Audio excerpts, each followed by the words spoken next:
Everybody like and subscribe, praise the bell icon. Story number 1. Back in 2017, a guy named Marcus picked up an overnight stocking job at a Target in a small suburb in Arizona. He was fresh out of high school, saving up for a car, and the graveyard shift seemed easy enough. No customers, just a skeleton crew and quiet aisles.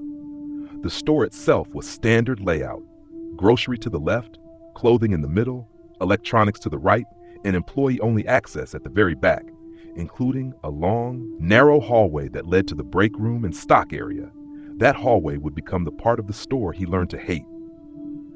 The first few weeks were uneventful. He worked with a small team of 4 or 5 people. Most of them kept to themselves, heads down, AirPods in. But there was one guy, Chris, who had been there for years and acted a little off. He'd show up early and stay later than anyone else, didn't say much, and always seemed to be watching the security monitors more than actually working. One night during break, Chris told Marcus, "You know this place has a sub-level, right?" Marcus laughed, thinking it was a joke.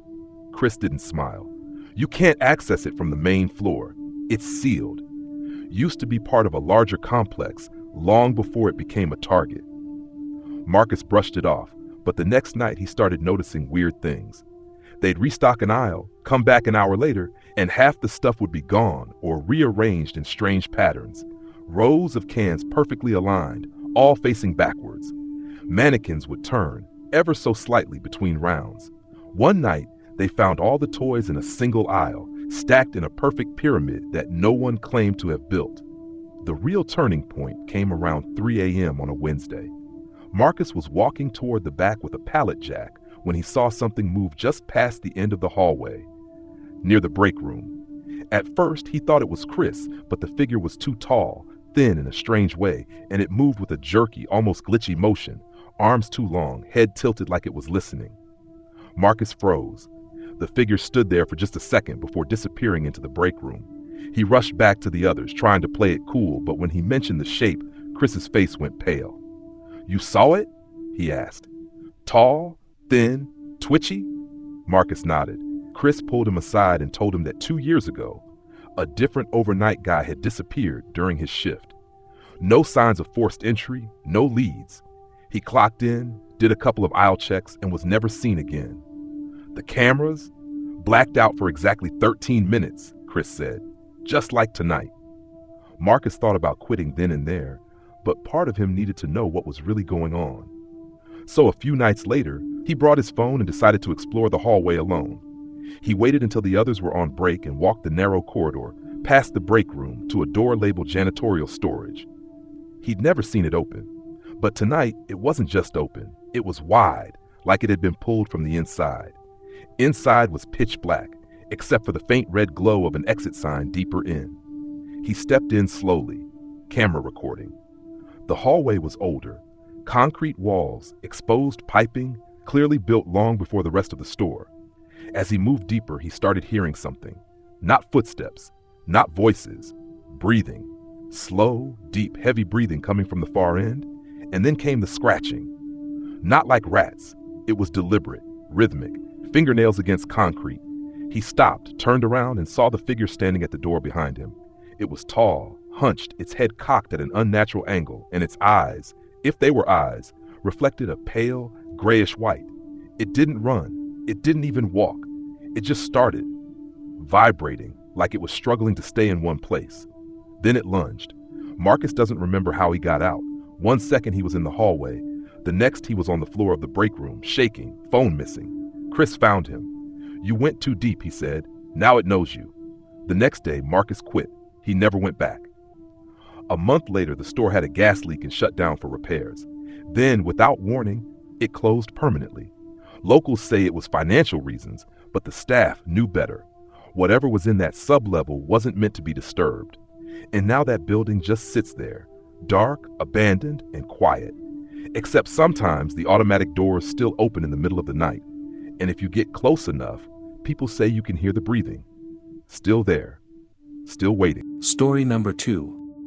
There's a Target store in the middle of a sleepy town in Michigan that nobody talks about much anymore. It used to be a popular place to shop, but after a series of unsettling incidents, people started to avoid it. This is the story of Sarah, a young woman who took a job at that Target one summer, never knowing what she'd walk into. Sarah had just moved to the area, looking for a stable job to get her through college. She'd heard rumors about the Target, strange whispers from locals, but she thought nothing of it. The store seemed like a standard suburban retail job. She started as a cashier and quickly learned the layout of the store, but there was something about the place that didn't feel quite right. It wasn't the store itself. It was the way people acted when they worked there. The first time Sarah noticed it was during her first week. She was working the evening shift of just before closing when she passed by the stockroom area. One of the back doors was slightly ajar, and inside she could hear hushed voices. She peered inside, expecting to see someone sorting inventory, but the room was empty. The door wasn't locked, and the voices stopped as soon as she stepped away. A few days later, she overheard one of the managers talking to another employee about the security system. "I don't know how it happened," he muttered, "but the cameras went down again last night. It's like they were just erased." Sarah shrugged it off, thinking it was just typical store drama. But the oddities started to pile up. One night, she was assigned to close up the self-checkout registers. It was a slow night, barely any customers, and she was about to finish up when she saw something in the corner of her eye. At first, she thought it was a shadow or a trick of the dim lights. But then it moved. A figure, tall and thin, stood at the far end of the checkout area, almost completely still. Sarah froze. The figure was completely silent. No footsteps or sounds, just standing there, motionless. When Sarah turned to reach for her walkie-talkie to call for help, the figure was gone. She checked the cameras, nothing. No footage of the person, no sign of movement. The self-checkout aisle had been completely empty. She tried to convince herself it was just exhaustion playing tricks on her, but deep down, she knew something wasn't right. A few days later, it happened again. This time, Sarah was stocking the shelves in the farthest corner of the store, near the electronics. She turned to walk back to the main aisle, but the lights flickered. For a brief moment, everything was dark, and when they came back on, she saw a figure standing at the end of the aisle. Tall, gaunt, its face hidden in shadows. Its movements were jerky, like it was trying to stay still but couldn't. She tried to approach the figure, but before she could get close, it disappeared. She looked around, but the store was completely silent. It was only her and the empty shelves. She called out, but no one answered. Sarah immediately reported it to her manager, but once again, there was no sign of anything strange on the security footage. They told her it was probably just a trick of the light or maybe even a prank by another employee. But Sarah wasn't convinced. That night, after the store closed, she decided to do something she hadn't planned on. She would investigate. Armed with a flashlight, she walked through the store alone. The air felt heavier in the back, like the building was holding its breath. She ventured deeper into the stockroom, following the same hallway she'd seen the figure near before. As she turned the corner, she felt a chill run down her spine. There, in the corner, was a door she'd never seen before. It was hidden behind a stack of old boxes, almost as if it had been purposely concealed. Her hand shook as she reached for the door handle. It was cold. When she pulled it open, the smell hit her, stale like old wood and something else, something metallic. The door opened to a narrow staircase that descended into darkness. There was no signage, no warning, just an empty stairwell leading down. She hesitated, her heart racing, but curiosity pushed her forward. She made her way down slowly, trying to be as quiet as possible. The further she went, the more oppressive the atmosphere became. She felt like she was being watched, but whenever she turned around, no one was there. When she reached the bottom of the stairs, she found herself in a large, dimly lit room. The air was thick with dust. Old furniture was piled up in corners, and the walls were covered in a peeling, faded wallpaper. But what caught her attention was a strange set of markings on the floor, etched into the concrete in a perfect circle. Suddenly she heard a noise behind her, a shuffle of feet, followed by a low, guttural growl. She spun around to find no one there. The room was empty, but the feeling of being surrounded intensified. Her flashlight flickered and died, leaving her in complete darkness. She pulled out her phone its screen illuminating the room in a faint blue glow. That's when she saw it, barely visible in the corner, a figure crouched low to the ground. It wasn't human, its body contorted in unnatural ways. The face, if it could be called a face, was a twisted mockery of something once alive, pale and gaunt, with eyes that seemed to glimmer in the dark. In that instant, she felt the unmistakable pressure of cold hands on her shoulders. She screamed, dropping her phone, and bolted up the stairs. The door slammed shut behind her, and when she turned to look, the stairwell was completely gone. She was back in the main stockroom, as if she had never left. Terrified, Sarah ran to the break room, her heart pounding in her chest. She immediately told her manager everything, but this time he didn't brush her off. He seemed scared. "It's happened before," he said, his voice trembling. "We thought it was a glitch, some kind of technical error, but it's not. It's something in the building, something that's been here for a long time." The next morning, Sarah quit. She couldn't bring herself to go back, and she never told anyone about what happened in that room. The store closed down a few months later, the official reason being maintenance issues. But everyone in town knew the real story. No one has worked there since. And sometimes late at night, people still say they see the lights flicker in that Target, just for a moment, and they hear a faint sound, like someone or something, dragging its feet along the aisle. Story number 3. There was a woman named Ashley who worked at a Target in a small, quiet town in Maine. She had started the job to make some extra money while she was in college, mostly working evening shifts and occasional overnights. The store was never particularly busy, but on certain nights, the quiet felt strange, too quiet. At first, it was easy to dismiss, just the normal vibe of a retail store after hours, with the fluorescent lights buzzing faintly above and aisles empty, except for the occasional cleaning crew. Ashley was assigned to stock the shelves during the late-night shifts. She didn't mind it. It gave her time to think, unwind from the day, and get her work done in peace. But one night, things started to feel off. It started as just a slight discomfort.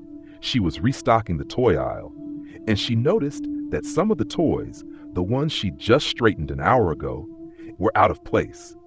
She figured maybe a customer had moved them, but there was something unsettling about the way they were arranged, as though someone had deliberately put them in odd, unnatural positions. Dolls were facing the wrong way. Action figures were lined up in a pattern that looked almost deliberate. It was strange, but she brushed it off. The store was mostly empty, except for a few workers.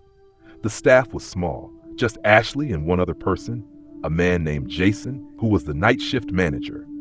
He had been working at this Target for years and had a reputation for being a bit peculiar. He didn't like to talk much, kept to himself, and spent long hours wandering the back hallways. He never seemed to want to leave, always staying well past his scheduled hours, sometimes even after everyone else had clocked out. One night, as Ashley made her way to the back to grab more stock, she passed Jason, who was standing by the loading dock. He was staring at the wall, his eyes wide open, almost unnaturally so. It was as if he hadn't blinked in a long time.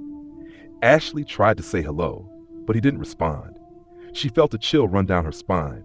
It wasn't like Jason to act so vacant. Later, as she worked in the back stockroom, Ashley started hearing odd noises. First, it was a faint scratching sound, like nails against a chalkboard. She ignored it at first, assuming it was just the sound of something from the loading bay or the vent system. But the noises grew louder. It was coming from behind the shelves, as if something was scraping along the walls. Curious and a bit unnerved, Ashley went to investigate. She found nothing but old boxes and stockpile equipment. The sound stopped as soon as she walked closer to the wall. She shook it off, convincing herself it was just the building settling. But as she turned to head back to the aisles, she saw something that froze her in place.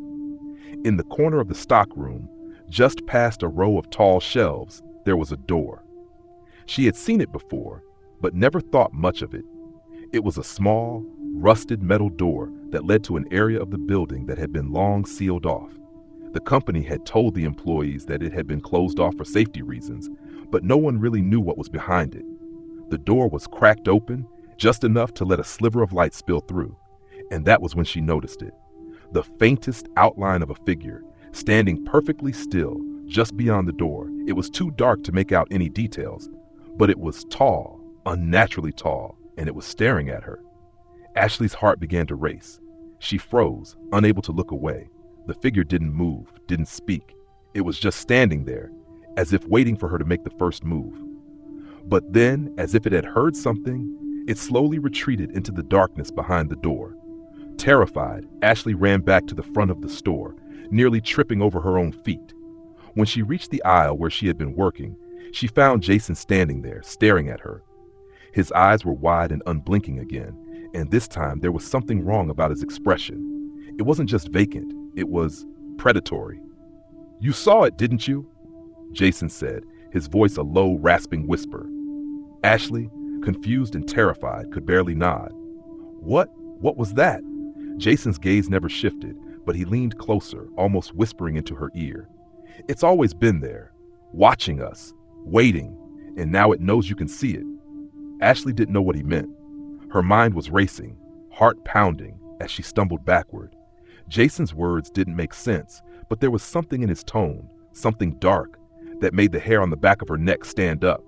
The rest of the night passed in a blur. She didn't want to be there anymore, but she was too scared to leave. She told herself that it was just her imagination running wild, that she was overtired, that the building was old and creaky. But the more she tried to convince herself of that, the more the sounds, the scratching, the whispers kept returning.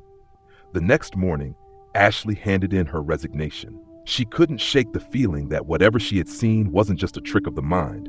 The way Jason had looked at her, the way he spoke, everything about that night felt wrong. She never returned to the store, but sometimes when she drove past it, she could swear she saw movement in the windows, figures just behind the glass, watching her as she passed by. And every time she thought back to that night, she could still hear the scratching, faint but unmistakable, echoing in the back of her mind. Story number 4. It was the winter of 2018 when Kyle took a night shift job at a Target in a mid-sized town in New Hampshire. He was a college student, desperate for extra cash and willing to work any hours. The overnight stocking shift seemed perfect. No customers, just the store's small crew and the quiet of the empty aisles. The store itself was fairly new, built just a few years before, and most of the employees liked the laid-back atmosphere during late hours. But something about the store gave Kyle an uneasy feeling from the start. The first few shifts were uneventful.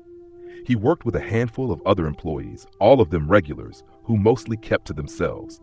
Jason, the overnight manager, was quiet and stern but efficient, never really talking about anything personal. Then there was Emily, a cashier who always seemed a bit too cheerful for someone working such late hours, and Tim, a stock associate who had been working at Target for years. Tim was friendly enough, but seemed uncomfortable around the back sections of the store. He often talked about how certain areas of the store felt off. Kyle didn't think much of it at first. He chalked it up to the usual retail paranoia. But things started to get stranger the longer he worked there. It all began one night when he was assigned to stock the shelves in the far back corner of the store, near the old food storage section. This area was separated from the rest of the store by a long hallway with emergency exits, which made it feel isolated. The overhead lights flickered constantly in that part of the store, casting long shadows on the walls. Kyle was used to the flickering by now, but that night, it felt different. There was an odd, oppressive silence that hung in the air, and it made him uneasy. As Kyle was placing items on the shelves, he noticed something odd. A toy doll sitting on top of one of the carts, its eyes wide open and staring directly at him. The doll was an old-fashioned one, with cracked porcelain skin and tangled hair. Kyle knew he hadn't put it there. It wasn't part of the current stock. But when he went to pick it up and move it back to the toy section, the doll's eyes seemed to follow him. He stopped, trying to brush it off as his imagination, but the chill that ran down his spine told him something wasn't right. He didn't get a chance to move the doll back. He heard footsteps approaching, but when he turned, no one was there. He scanned the aisle, his eyes landing on the far corner, where a dark figure stood. It was too dark to make out the details, but the figure was tall, unnaturally tall, and it was standing perfectly still, just beyond the shelves. Kyle's heart raced. His first instinct was to call out, but his voice got stuck in his throat. He blinked, and the figure was gone. His mind raced. Was it a customer? No one should be in that section at this hour, but the lights were flickering, and the chill in the air seemed to intensify. Kyle walked toward the back of the store to find Tim, but when he reached the stockroom, Tim wasn't there. He checked the break room, but there was no sign of him either. That was when he heard it. A faint scratching sound coming from the aisle he'd just been in. At first, it sounded like something brushing against the shelves, but as Kyle stood frozen in the doorway, the noise grew louder. It wasn't just scratching, it was a dragging sound, as if something heavy was being pulled along the floor. Then came a soft whisper, almost inaudible but unmistakably close. "Help me." Kyle's stomach turned. He wanted to run, but his feet felt glued to the floor. The whisper came again, more urgently this time. "Help me. It's here." Before he could react, the lights above him flickered once more and then went out completely, plunging him into darkness. Panic surged through him as he fumbled for his flashlight. When the light flickered on, he saw something that made his blood run cold. The aisles were empty, but the toys were everywhere. Dolls, action figures, and stuffed animals, scattered across the floor in bizarre patterns. Some were arranged in a circle, others in rows, facing the walls.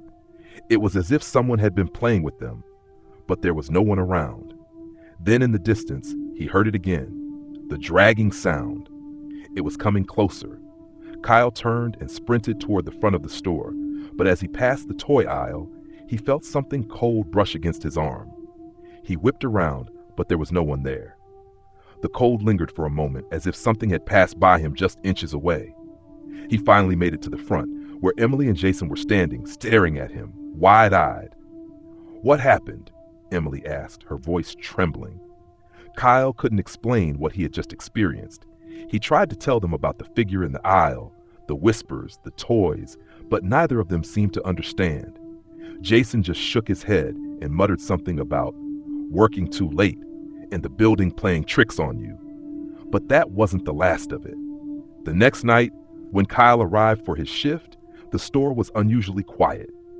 He made his way to the back to restock, but this time he decided to stay away from the food section.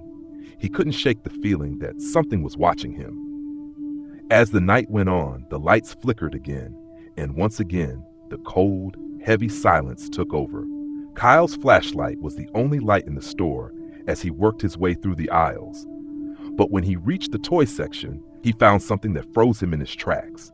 The dolls were there again, but this time, they were arranged in a perfect circle on the floor. In the center of the circle was a note, handwritten in a scrawled, shaky handwriting. "We're waiting." Kyle didn't stay another minute. He ran out of the store and never returned. The store eventually shut down a few months later, and the building was sold. But locals who live nearby still talk about strange occurrences around the site.